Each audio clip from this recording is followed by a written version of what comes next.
Welcome to another video from Two Step Reviews. First off, I just want to start off by saying thank you to everybody who watched our last video. The 2021 Wrangler video was awesome to shoot, and it was a pleasure for us to give it to you guys. Today I'm going to show you the 2021 Audi RS5 with the Technic package and the black optics package as well. As you can see, this car is absolutely stunning from every angle in which you can look at it. The black and the Nardo gray on this vehicle just set the car off and really stands out when you're driving down the road. It has a really mean presence as well. Now, the reason why I want to shoot this car is for multiple reasons. This car to me is the pinnacle of all vehicles in terms of checking off all the boxes. A lot of you out there are probably thinking to yourself, I want an SUV, I want a sedan, I want a coupe. This vehicle right here checks off all the boxes in terms of what you're looking for in terms of practicality and sports. This vehicle features a 2.9 liter V6 it's a V6, but it actually is sitting on a 60-degree angle in the vehicle, dipping down for that quattro all-wheel drive. This vehicle has a twin turbo and at the same time pumps out 445 horse and 442 foot-pounds of torque. So this thing is a rocket ship from 0 to 60 and everywhere in between. So what else can we talk about? When we start off with the first beautiful eye-dropping taillights on this vehicle, you'll notice these little white parts inside the headlight. Audi's done a fantastic job with their LEDs, and as most of you know, you'll definitely understand that the effort that they put into these headlights and taillights on the road, you'll start to notice that, they didn't short any expense. The fiber optics that they use to run these headlights and taillights allows for a seamless finish in terms of sequentials. Besides the headlights, take a look at this big mean grille. From a street point of view, you can tell this thing has a mean stance. Even as our cameraman starts walking a little further back for us, you can see how wide this vehicle is and the grip that you can just tell that this vehicle has. Coming over here, we're gonna take a look and we're gonna see that these tires are massive, the rims are massive.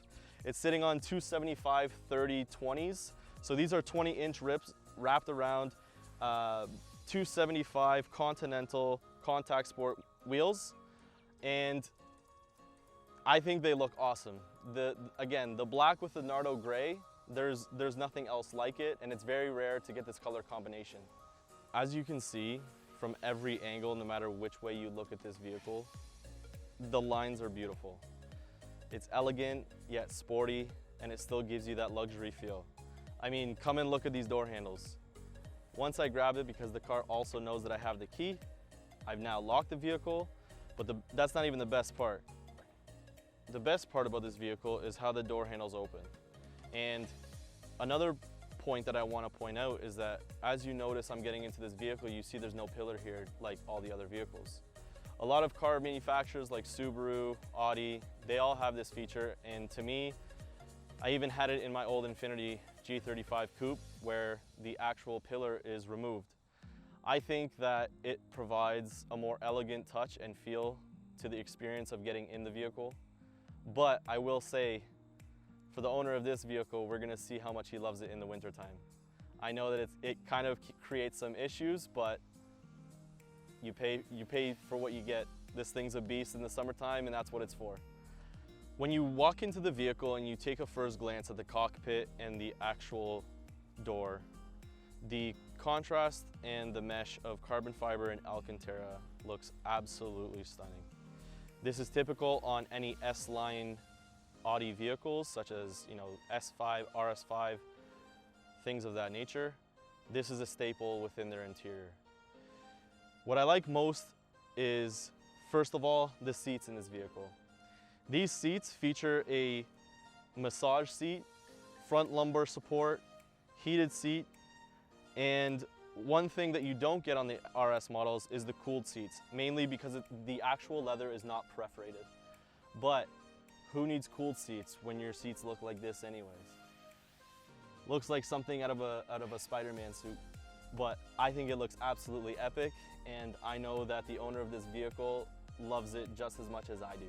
So, first thoughts. First of all, the accents of the carbon fiber in this vehicle obviously introduce that you are in an RS model, but you're also in a very sporty vehicle. With the power that I mentioned earlier, one of the biggest things that I think sets Audi apart from the rest of the competition is the way that they've designed this interior to what it is today. Not only is it simple to use and user-friendly, it's elegant and sporty all at the same time. To me, there's nothing else in my eyes that accompanies all of these features into one vehicle that also gives you the sporty feel and the power that you're looking for an actual daily driver. I think that the RS5 is in a class of its own, mainly because, again, as I mentioned earlier in the video, it checks off all the boxes. You want a sunroof or a moonroof? No problem. You want a liftable hatch, kind of like an SUV? No problem. You want to be able to take off and take out a Mustang? No problem. This car does it all. You want to fit 4 people in here? No problem. Audi checks every box, and it just says bring it on every time you look at this vehicle. So, starting the vehicle, you'll notice right off the bat the exhaust note hits some different way. It's got a nice burble to it. It's not too loud, it's not too raspy. It's perfect for a daily driver, as I said. This vehicle has the RS cluster, so I can play with all the different settings and I can put it into RS mode, which activates the actual valves in the back that open up the exhaust. As you've heard that it got a little louder. So if I step on it, it's got that nice burble to it. This vehicle, as you start it, will not let you rev up all the way to 7,000 for its red line. The car will actually wait until the engine is warm enough. So if you follow me over to the user interface here, and I go to the RS monitor, as I said, you cannot start this car and automatically rev it up to 7,000 RPM, mainly because the vehicle is still cold and the computer will only allow you to rev up to 3,500 RPMs. It makes total sense, especially in a high-end vehicle like this. You know, you don't want to be throwing a rod for doing some dumb revving when the car is not warm enough. So, as you can see, it gives you a nice, clear color coordination as to the actual temperatures, and it shows you the representation here. In the vehicle, right now I understand why there's a chip shortage, and because of look how seamless this touchscreen is. I feel like I'm on a high-end PC trying to run a touchscreen, and it absolutely blows my mind. So it's giving me my G-forces. You know, this is a part of the RS mode in the vehicle, and it's going to give you your tire pressure, but obviously it wants me to drive so that it can calibrate itself. If we go back, you'll see that you have all the features for the RS and all of your other preset features as well. So Audi Drive Select, you want your comfort, auto, dynamic. There's also RS1 and RS2 that you can actually configure yourself and change to what you want it to be. There's 2 modes here, and they correlate actually to the RS mode button that is on the steering wheel. So you can cycle between them, and with that, you know, you have your basic functions, you have your air conditioning, you have your seats. You know, this is for your massage seats, so if I want to have it wave or need. It also has a passenger one as well, so I can select which seat I want to use it on, and how intense that I want it as well. I can stop it if I want, and kind of go from there. But the light and visibility is, you know, just something that's very unique to the actual Audi itself. And I've noticed that a lot of manufacturers are starting to do this. The only thing that I've noticed is that I don't know if it's because of Audi's LEDs, but they look fantastic in this vehicle. You can make them pulse, you can make them do a bunch of cool things, and it's completely up to you. And I think that's totally cool because everybody's different, everybody wants their own colors, everyone's feeling their own kind of vibes, and Audi gets that, and Audi wants you to feel your own vibe. After going through your features and understanding you know, some of the basic functions in the UI, one thing that I like too is that not only do you have this screen, the whole cluster is another screen. This screen allows you to change the different views. So right now I have my G meter. I can cycle through my tire pressure again. Obviously it's asking me to drive. We have how much power and how much torque that I'm actually using, and it gives you the engine data. If I put it in RS mode, it gives you that badass R8 feel, where it shows you your actual, you know, your drive select. It shows you your RPMs and how fast you're going, but also as you're driving, it shows you when to shift, and it'll show you the different colors. So it'll show you green, yellow, or red if you're redlining. So I think that's really unique and something that's, you know, particularly sets a lot of the other cars apart, because also as you put it into RS mode, it also changes the heads-up display. On the heads-up display, you can have your regular, just, you know, show me how fast I'm going, or if you put it into RS mode, it actually shows you your oil temperature of the vehicle, but it also shows you how fast you're going for your lap times. So if you want to take this car on the track, you can keep track of your time, and you can see it as you're driving through the steering wheel, which I think is smart and also fantastic. We have our basic functions for everyday driving, your indicators. We have our paddle shifters here, which work fantastically with that dual clutch transmission in this vehicle. It's very instant because one gear is ready right before you're about to get into it. You have your cruise control settings down here, which I think Audi could have maybe incorporated into the actual steering wheel.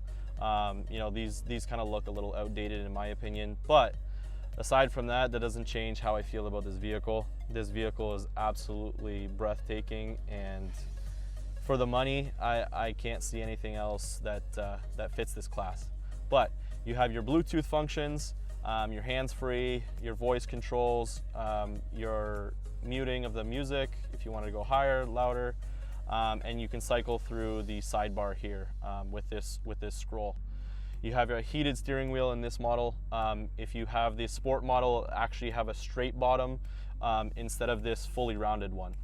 Because we're in Canada, the owner thought it made more sense to get the heated steering wheel because he will be driving this in the winter time. So for all my traditional people out there who just want to know the basic functions, you got your heated seats here, very simple. I like how Audi still kept the touches. I like how they, you know, show you the degrees of, you know, how cold or how hot your temperature is inside the vehicle. If you want to increase the temperature, just put this guy up and the fan speed will increase.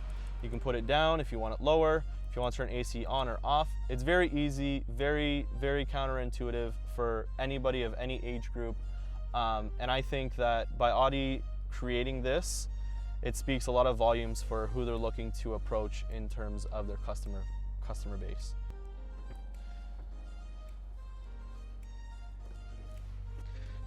So, I know a lot of my friends out there, probably including my dad, who doesn't like sportbacks. He thinks that your head hits the roof automatically.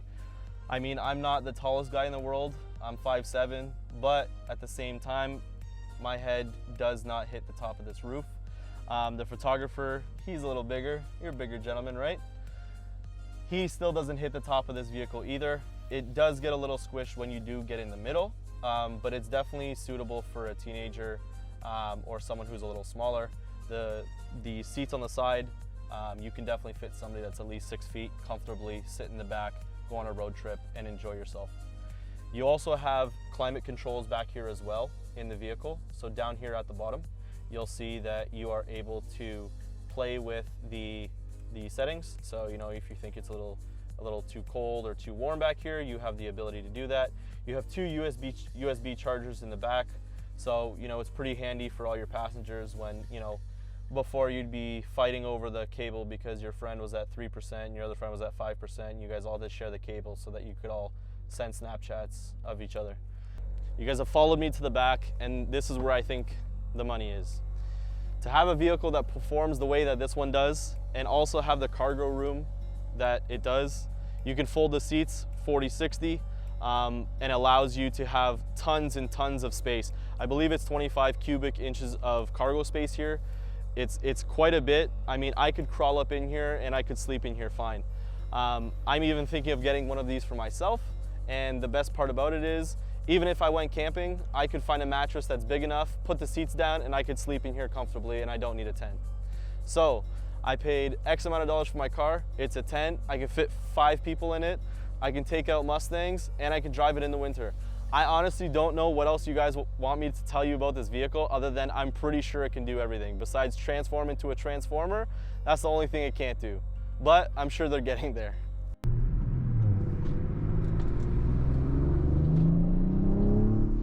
First things first. Jeez!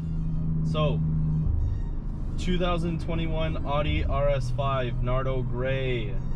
This car, first things first, I'm in dynamic mode, and honestly, anybody who's questioning if it's harsh, it's really not harsh. This is definitely daily drivable, especially when you got seats behind you. But when you give it the beans, man, it's she's woken up, and not only that, that roar at the back and that little backfire just sounds amazing, honestly. And I'm loving it. Every time I start driving this car, I have nothing but a smile on my face. Absolutely love this vehicle. Again, what can't this car do? Tell me. And obviously that little sound is due to the fact that we got 6 piston Brembos up at the front, and we have, I believe, 4 in the back. So this car, you know, it's gonna make that little sound because you got some pretty high ass end brakes. Again, thank you so much for your continued support as we develop two-step reviews. We want to thank everybody for liking, commenting, and subscribing, and don't forget to keep doing it as we progress through all of our videos.